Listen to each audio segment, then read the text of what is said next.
ए जी कहाँ हो? अभी तो रांची में ही आओ। ए जी कल कहलो मुंगेर, आज बोलहूँ रांची में। अरे पगली, ड्राइवर के जिंदगी तो तोरा पते न हो। आज यहाँ कल वहाँ, जहाँ के माल लोड होवे वहाँ जाए पड़ो है। ए जी अभी की करहो? अरे पगली, अभी सीमेंटवा उतार के लियो और टरकवा के धो रही। तो सुना एगो बात बतावहियो, तो अगर जैते रहो हम ना, हाँ तो जहाँ के जे फेमस चीज है ले ले आई हो। हाँ बोले न। तो सुनो,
हो हरवा बालाम जी, सीतामढ़ी से नूरवा बालाम जी,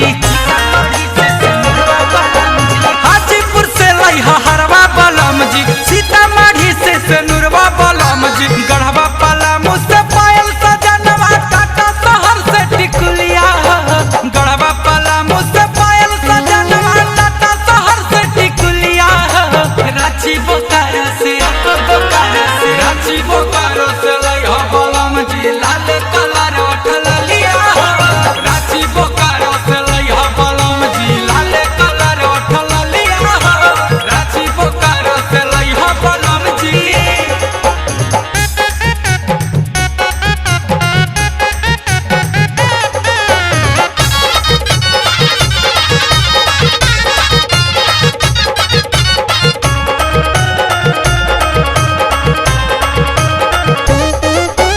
कटिहार किशनगंज से लइहा गजारवा, गोड्डा गुमला गिरिडीह से गजारवा।